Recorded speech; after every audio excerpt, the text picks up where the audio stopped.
ലാലേട്ടൻ്റെ ഏത് പടം പറഞ്ഞാലും അന്നും ഇന്നും എന്നും എൻ്റെ ഫേവറേറ്റ് പടം നരസിംഹം തന്നെയാണ്. ഞാൻ ലാലേട്ടൻ്റെ കട്ട ഫാനാണ്, സത്യം പറഞ്ഞു. ലാലേട്ടന്റെ ആ രൂപം എങ്ങനെയാണ് വിഷ്ണുവിന്റെ മനസ്സിലിരിക്കുന്നത്? എൻ്റെ കണ്ണനു കറുപ്പു നിറം, എൻ്റെ കണ്ണൻ ഇത്ര കറുപ്പു നിറം. അശോക് ചേച്ചിയുടെ കട്ട ഫാനായ ശേഷമാണ് എന്റെ ഫേവറേറ്റ് സ്റ്റൈലായത്. അത് നമുക്ക് ഇഷ്ടപ്പെടാത്ത മലയാളികളുണ്ടോ? അത് പറഞ്ഞപ്പോ വിഷ്ണു ചെറിയ നാണൊക്കെ എന്റെ വീട് ലാലേട്ടൻ്റെ അടുത്ത് എത്തിയപ്പോഴേ ഹെൽപ്പ് ചെയ്യാൻ പറ്റുന്നതാണെങ്കിൽ ഹെൽപ്പ് ചെയ്യാന്ന് പറഞ്ഞു. അപ്പൊ ലെൻസ് മാറ്റി വെച്ചാൽ കുറച്ച് കാഴ്ച കിട്ടുമെന്ന് പറഞ്ഞിരുന്നു. കാരണം പരാജയപ്പെട്ട് പോയെടുത്ത് പിന്നെ അത് മുടക്കേണ്ട ആവശ്യമില്ലല്ലോ. സ്വന്തമായിട്ട് വീട്ടിൽ പോകാൻ തുടങ്ങിയപ്പോൾ ലാലേട്ടൻ്റെ പടത്തിന് മാത്രമേ പോയിട്ടുള്ളൂ. അത് ഇനി അങ്ങനെ തന്നെയാണ്.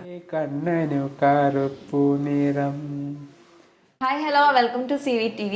നേരെന്ന് സിനിമ ഇറങ്ങിയിട്ട് കുറച്ച് ദിവസങ്ങളെ ആയുള്ളൂ. എന്നാലും ലാലേട്ടനോടൊപ്പം തന്നെ വൈറലായ ഒരു വ്യക്തി കൂടിയാണ് നമ്മുടെ കൂടെ. വിഷ്ണു ആണ് നമ്മുടെ കൂടെയുള്ള വ്യക്തി ഇന്ന്. Vishnu, welcome to CVTV. നമസ്കാരം. എന്താ വിഷ്ണു സംഭവം? ലാലേട്ടൻ്റെ കൂടെ വേദി പങ്കിടാൻ പറ്റി, ലാലേട്ടൻ്റെ കൂടെ കേക്ക് കട്ട് ചെയ്തു, ലാലേട്ടൻ കേക്ക് വായിൽ വെച്ച് കൊടുത്തു. എന്താ അതിന്റെ സംഭവം? എന്താണ് അത്? ഫിലിം കണ്ടിട്ട് എന്നെ ഒരു ഇന്റർവ്യൂ എടുത്താണ് ഫിലിം ഫാക്ടറി എന്ന് പറഞ്ഞ ചാനലില്. അപ്പോൾ അവർ ചോദിച്ചു എങ്ങനെയുണ്ട് പടം. അപ്പം ഞാൻ പറഞ്ഞു നല്ല പടമാണ്, ലാലേട്ടൻ്റെ അഭിനയം സൂപ്പറാണ്, ലാലേട്ടൻ്റെ കട്ട ഫാനാണെന്നൊക്കെ പറഞ്ഞു. അപ്പം അദ്ദേഹത്തെ പോലൊരു അഭിനയിക്കാൻ പറ്റിയൊരു നടൻ ഇന്ത്യയിൽ ഇല്ലല്ലോ ഉണ്ടോന്ന് സംശയമാണ്. കാരണം അദ്ദേഹത്തിന് പകരമൊക്കെ അദ്ദേഹം തന്നെ ഉള്ളൂ. പിന്നെ ഞാൻ അത് കൂടാതെ ലാലേട്ടനെ കാണുമെന്നുള്ള ആഗ്രഹമൊക്കെ പറഞ്ഞു. അപ്പം അങ്ങനെയാണ് എന്നെ ഇതിലേക്ക് കൊണ്ടുവന്നത്. അതായത് ഇവര് ലാലേട്ടൻ്റെ PA-നുമായിട്ട് ബന്ധപ്പെട്ട് ഈ വീഡിയോ ലാലേട്ടനിൽ എത്തിച്ചവര്. അത് വെച്ചപ്പോൾ PA എന്ന നമ്പർ ചോദിച്ച് ഇന്ന നമ്പർ എടുത്ത് വിളിച്ച് അങ്ങനെ ഇന്ന ദിവസം ലാലേട്ടൻ വരുന്നുണ്ട് എന്ന് പറഞ്ഞു. അപ്പം അങ്ങനെയാണ് ഞാൻ പോയി കണ്ടത്. അപ്പോൾ അങ്ങനെ എനിക്ക് ലാലേട്ടനെ കാണാൻ പറ്റി. എൻ്റെ ബർത്ത്ഡേ ജനുവരി 1-ാം തീയതി ആയിരുന്നു. അതും വിഷ് ചെയ്തു. കേക്ക് മുറിച്ചു. ഞാൻ ലാലേട്ടൻ്റെ വായിൽ വെച്ച് കൊടുത്തു. ആദ്യം ലാലേട്ടൻ എൻ്റെ വായിൽ വെച്ച് വന്നു, പിന്നെ ഞാൻ അങ്ങോട്ട് വെച്ച് കൊടുത്തു. ഞങ്ങൾക്കല്ല അസൂയാണ് ലാലേട്ടന്റെ കൂടെ നിൽക്കാൻ പറ്റുക എന്ന് പറഞ്ഞാൽ തന്നെ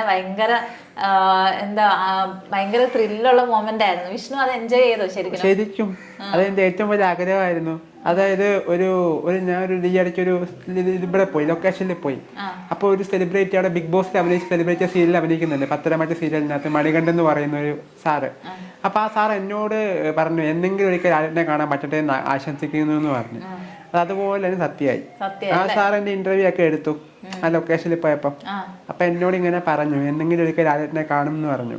അപ്പം ആ ആഗ്രഹം സാധിക്കട്ടെ എന്ന് പറഞ്ഞു. അപ്പൊ സാധിച്ചു. ലാലേട്ടന്റെ ആ രൂപം എങ്ങനെയാണ് വിഷ്ണുവിന്റെ മനസ്സിലിരിക്കുന്നത്? ചരിഞ്ഞ തോള്, പിന്നെ വട്ടമുഖം ഉണ്ടോ, മീശയുണ്ട്, നല്ല മീശ ഉണ്ടെന്നറിയാം. പിന്നെ അങ്ങനൊന്നുമില്ല പ്രത്യേകിച്ച് അങ്ങനെ രൂപമൊന്നും. പിന്നെ ലാലേട്ടന് നേര് കണ്ടു. അപ്പം നേരിനെ കുറിച്ച് എന്താ പറയാനുള്ളത്?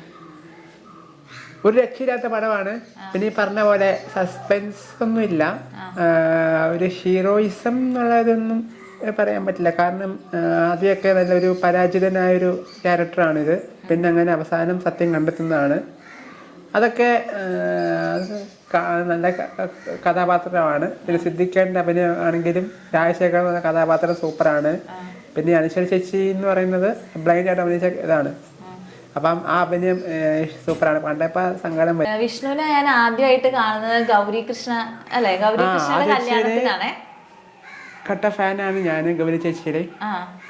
അതുപോലെ തന്നെ ഇപ്പൊ അടുത്തൊരു സീരിയലുണ്ടല്ലോ എന്ന് സമ്മതം എന്ന് പറഞ്ഞിട്ട്, അതിൽ അഭിനയിക്കുന്ന അശ്വതി ചേച്ചിയുടെയും കട്ട ഫാനാണ് ഞാൻ. അപ്പൊ രണ്ടുപേരുടെ കല്യാണത്തിന് ഞാൻ പോയിരുന്നു.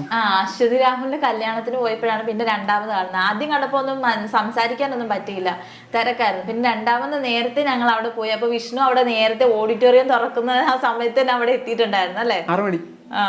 എന്നിട്ട് അവിടെ ഇരുന്നപ്പോഴത്തേക്കും ഞാൻ വിശേഷമൊക്കെ ചോദിച്ചപ്പോൾ എന്നെ പോലെ അശ്വതി ചേച്ചിയുടെ ഭയങ്കര ഫാനാണ് എന്നൊക്കെ പറഞ്ഞ അവിടെ ഇരുന്നത്. എന്നിട്ട് ഞാൻ പേര് അപ്പൊ പറഞ്ഞിട്ടുണ്ടായിരുന്നു ആ സമയത്ത്. എന്നിട്ട് വിഷ്ണു ഇന്നലെ കൂടി ഞാൻ വിളിച്ചപ്പോൾ വിഷ്ണു എന്റെ പേര് ഓർത്തിരിക്കുന്നുണ്ട്. അത് തന്നെ മഹാഭാഗ്യമാണ്. എങ്ങനെ പറ്റുന്ന ഈ നമുക്ക് പോലും നമുക്ക് സാധാരണക്കാരായ മനുഷ്യർക്ക് പോലും പറ്റത്തില്ല ഇങ്ങനെയൊക്കെ ഓർത്തിരിക്കാൻ. വിഷ്ണു അതൊക്കെ എങ്ങനെ ഓർത്തിരിക്കുന്നത് പറഞ്ഞപ്പോ എനിക്ക് സംഗതി കത്തി.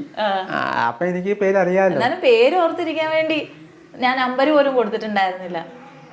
ശരിയാണ്. പക്ഷെ അത് എങ്ങനെയൊക്കെയോ ഓർത്തി. ഇപ്പൊ നമ്മൾ മലയാള സിനിമയ്ക്ക് എത്ര ആൾമാരുടെ പേര് ഓർത്തിരിക്കുന്നു, ശബ്ദം ഓർത്തിരിക്കുന്നുണ്ടല്ലോ. സെലിബ്രിറ്റികളുടെ ഒത്തിരി സെലിബ്രിറ്റീസിനെ കണ്ടിട്ടില്ലേ വിഷ്ണു? ഞാൻ സീരിയൽ ആർട്ടിസ്റ്റുകളെയാണ് കണ്ടിട്ടുള്ളത്. പിന്നെ ഗൗരി ശങ്കരൻ സീരിയൽ ലൊക്കേഷനിൽ പോയപ്പം പോകുന്ന വഴിക്ക് ഞാൻ ട്രിവാൻഡ്രത്ത് ഇറങ്ങി. അവിടെ ഒരു ഷൂട്ടിംഗ് നടക്കുന്നുണ്ടായിരുന്നു ഫിലിമിൻ്റെ. അപ്പോൾ ഇന്ദ്രജിത് സാറായിരുന്നു അതിനകത്ത് ഹീറോ എന്ന് തോന്നുന്നു. ഇന്ദ്രജിത് സാറുണ്ട്. ഇന്ദ്രജിത് സാറിനെ കണ്ട് സെൽഫി എടുത്തു ഞാൻ. ഹീറോ ആരാണെന്ന് അറിയില്ല, കാരണം ഇന്ദ്രജിത് സാറാണെന്നാണ് പറഞ്ഞത്. പൃഥ്വിരാജിന്റെ ചേട്ടൻ ഇന്ദ്രജിത് സാർ. അപ്പോൾ സെൽഫിയൊക്കെ എടുത്തു. എവിടെ വർക്ക് ചെയ്യുന്നതൊക്കെ ചോദിച്ചു. ഞാൻ പറഞ്ഞു ഇതുപോലെ എറണാകുളത്താണ് പറഞ്ഞു. അത്രയും മാത്രം സംസാരിച്ചു. തിരക്കല്ലേ.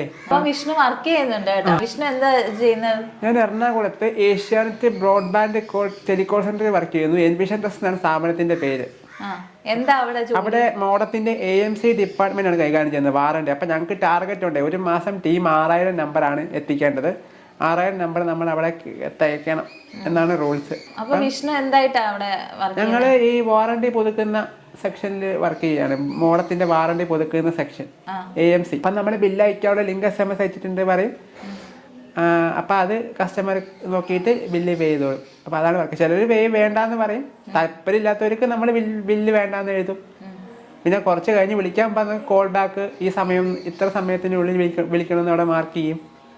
അങ്ങനെ. അപ്പൊ വിഷ്ണു എങ്ങനെയാ ഇപ്പം നമുക്ക് സാധാരണക്കാർക്ക് പോലും നമ്പർ ഒന്നും വിളിച്ച് അറിയത്ത് പോലും ഇല്ലായിരിക്കും കറക്റ്റ് ആയിട്ട്, അമ്മമാർക്കാണേലും.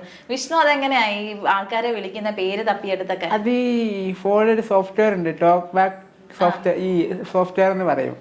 അപ്പൊ എല്ലാ സ്മാർട്ട് ഫോൺ, ഇപ്പൊ ചേച്ചി ഉപയോഗിക്കുന്ന ഫോണിൽ വരെ ഞങ്ങളുടെ സോഫ്റ്റ്വെയർ ഉണ്ട്. അത് സെറ്റിംഗ്സിൽ പോയിട്ട് ആക്സസബിലിറ്റീസ് എന്ന് പറഞ്ഞ് എടുത്താൽ മതി. ഇപ്പൊ എല്ലാവരുടെയും ഫോണുണ്ട്. ഇപ്പൊ ഈ പറഞ്ഞ ലാലേട്ടന്റെ ഫോണിലായാലും ഈ സോഫ്റ്റ്വെയർ ഉണ്ട്. അപ്പം അത് വെച്ചിട്ടാണ് ഞങ്ങൾ വിളിക്കുന്നത്. അതിൽ ടോക്ക് ബാക്ക് എന്ന് പറഞ്ഞ സോഫ്റ്റ്വെയർ ഓൺ ആക്കുക. വിഷ്ണു ഇതൊക്കെ എങ്ങനെയാ പഠിച്ചത്? സോഫ്റ്റ്വെയർ ഉണ്ടോ അങ്ങനെയൊക്കെ? അത് നമ്മള് കണ്ടുവരുന്നുണ്ട്, ആരൊക്കെയോ പറഞ്ഞ് കേട്ടതാണ്. അപ്പൊ ഈ ആൾക്കാർ അയക്കുന്ന മെസ്സേജ് ഒക്കെ വാട്സാപ്പിൽ അത് ഈ ആൾക്കാരുടെ പേര് സേവ് ചെയ്യുമല്ലോ, അപ്പൊ അത് നമുക്ക് ഈ വായിച്ചു തരും. കാണിച്ചു തരുമോ?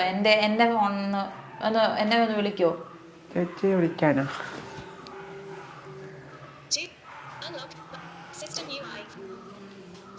ഞാനിപ്പോ എടുത്തു വെച്ചിരിക്കുന്നത് വിളിക്കാം. ഞാൻ ആദ്യം വിളിച്ചു വെച്ചതാണ്.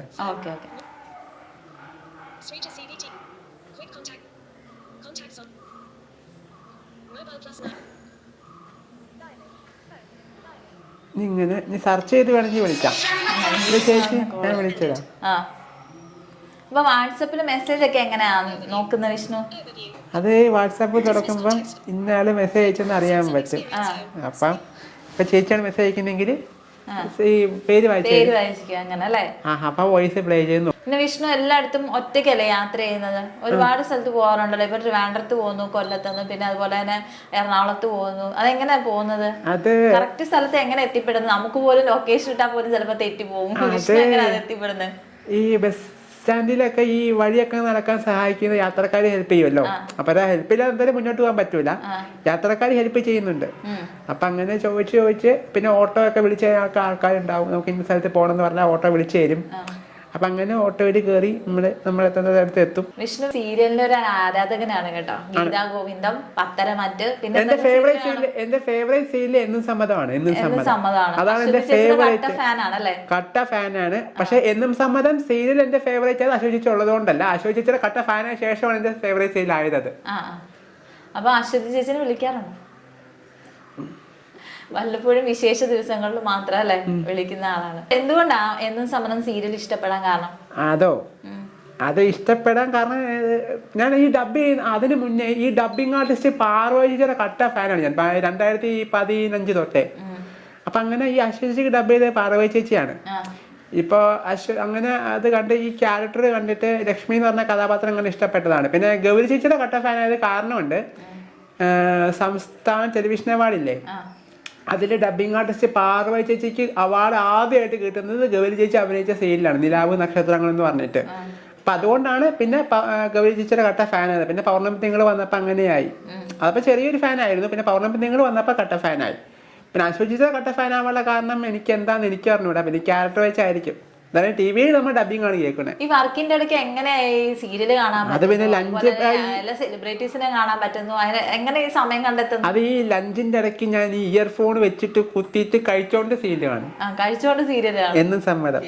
ലാലേട്ടനോടുള്ള ആരാധന എപ്പോഴാ തുടങ്ങിയത്? അത് നരസിംഹം സിനിമ ഇറങ്ങിയ സമയമുണ്ടല്ലോ, അന്ന് ഓഡിയോ ശബ്ദത്തിലേക്ക് ഓടുന്ന കാലം. അപ്പൊ അന്ന് എന്റെ വീട്ടിൽ ടേപ്പ് ഉണ്ട്. അപ്പൊ ഒരിക്കൽ ഒരു അയൽപക്കത്ത് ഒരു ചേട്ടനുണ്ട് ശ്രീരാജ് എന്ന് പറഞ്ഞിട്ട്. അപ്പൊ ആ ചേട്ടനാണ് ഈ ശബ്ദരേഖ ആദ്യമായിട്ട് ഇവിടെ കൊണ്ടുവന്നത് ഞങ്ങളുടെ വീട്ടില്. അന്ന് ഞങ്ങൾക്ക് വേറൊരു വീടായിരുന്നു. അപ്പം ആ ചേട്ടൻ ഇങ്ങനെ കേൾപ്പിച്ച് അങ്ങനെ എനിക്ക് ആ പടം അങ്ങ് ഫേവറേറ്റ് ആയി.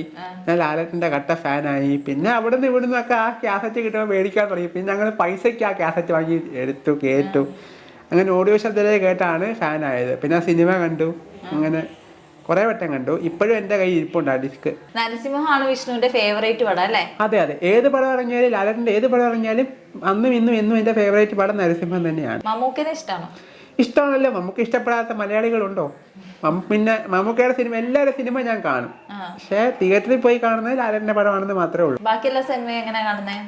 ടിവിന്ന് കാണും, ഫോണിൽ നിന്ന് കാണും. പിന്നെ ഈ പണ്ടൊക്കെ ഞാൻ ഈ സ്കൂളിൽ നിന്ന് രാക്ഷസരാജാവും കാഴ്ചയ്ക്ക് പോയത് സ്കൂളിൽ നിന്ന് പോയതാണ്, സ്പോൺസർഷിപ്പിൽ പോയതാണ്.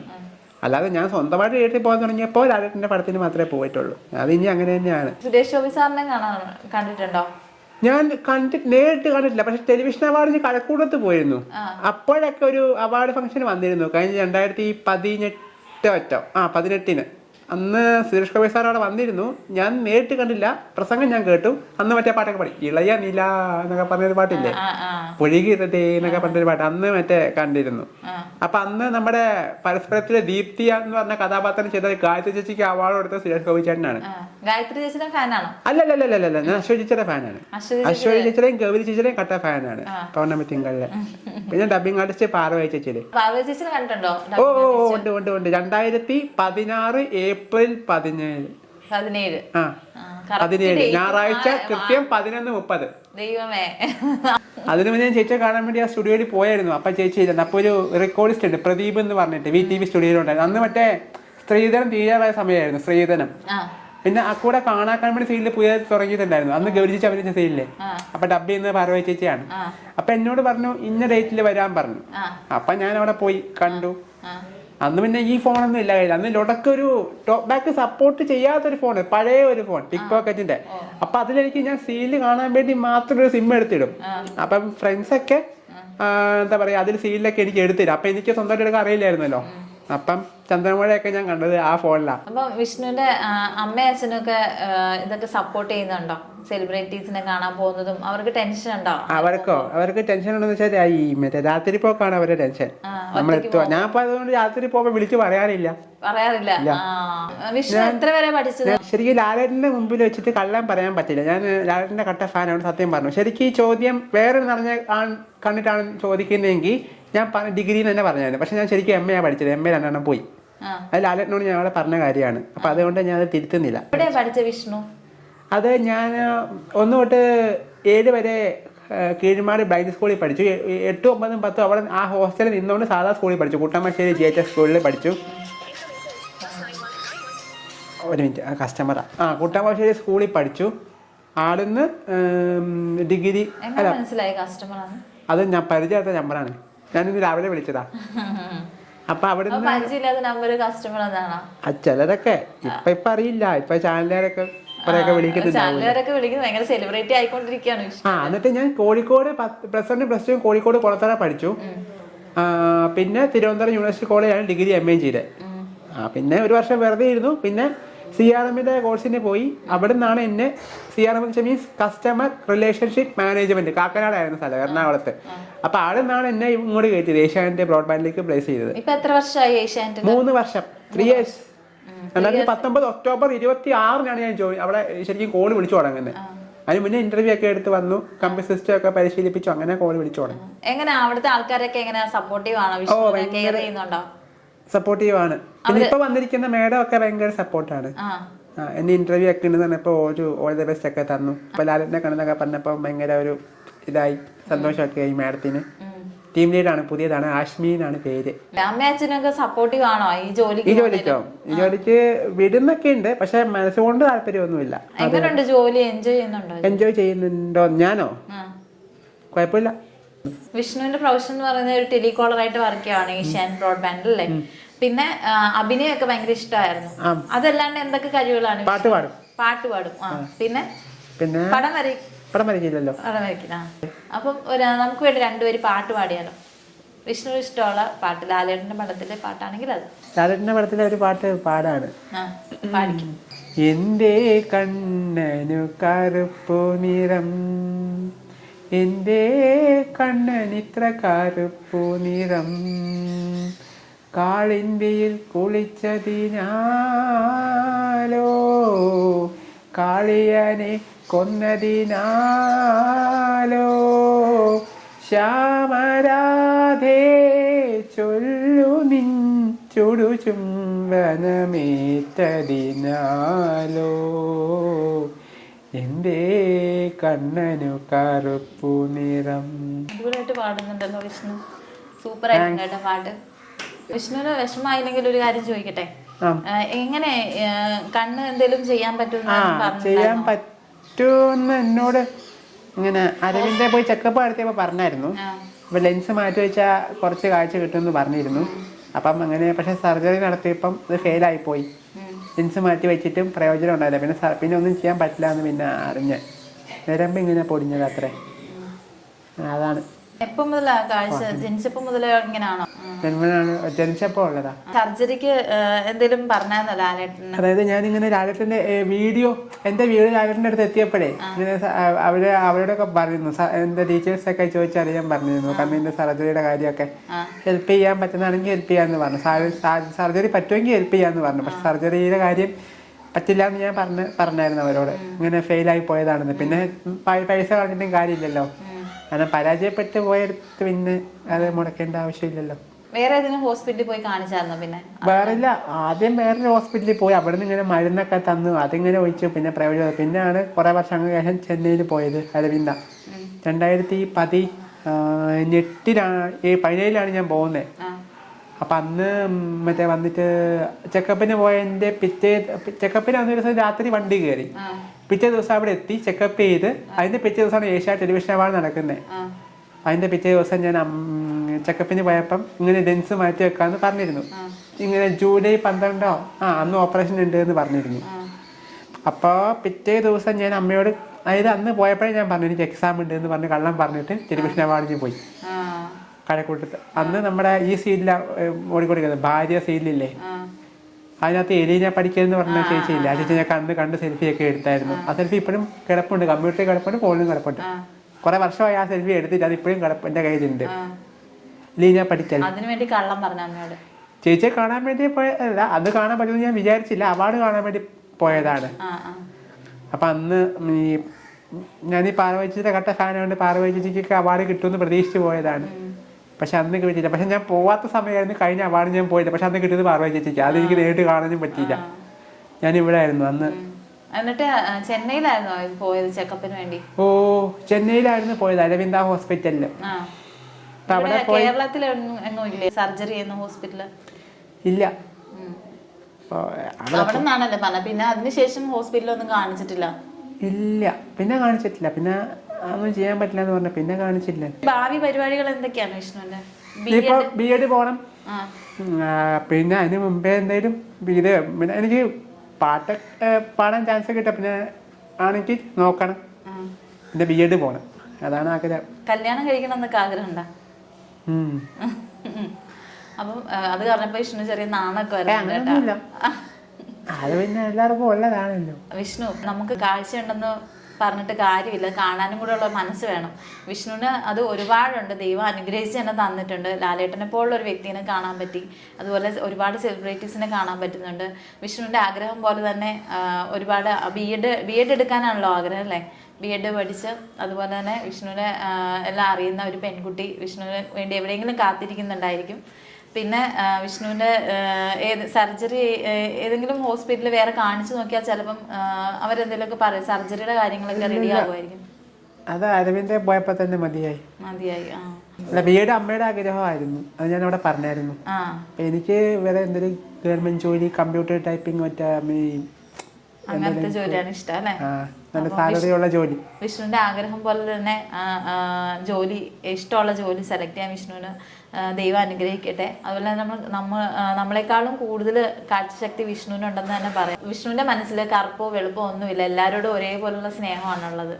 എല്ലാവർക്കും വിഷ്ണുവിനെ ഭയങ്കര ഇഷ്ടമാണ്. ഇവിടെ ഉള്ള എല്ലാവരും വന്നതിൽ വെച്ച് ഇവിടെ കണ്ടവരിൽ എല്ലാവർക്കും ഒരുപാട് ഇഷ്ടമാണ്. അതുപോലെ തന്നെ നമ്മൾ കല്യാണത്തിനൊക്കെ സെലിബ്രിറ്റീസിന്റെ കല്യാണത്തിനൊക്കെ പോകുമ്പോഴാണെങ്കിലും വിഷ്ണുവിനോട് അവർ കാണിക്കുന്ന ആ സ്നേഹമൊക്കെ പറയാൻ പറ്റില്ല. എന്തായാലും വിഷ്ണുവിന്റെ ആഗ്രഹം പോലെ തന്നെ എല്ലാം നടക്കട്ടെ എന്ന് ഈശ്വരനോട് ആത്മാർത്ഥമായി തന്നെ പ്രാർത്ഥിക്കുന്നു. ഇനി ഒരുപാട് ഇന്റർവ്യൂസ് ഒക്കെ കൊടുക്കാൻ ദൈവം അനുഗ്രഹിക്കട്ടെ. കേട്ടോ വിഷ്ണു.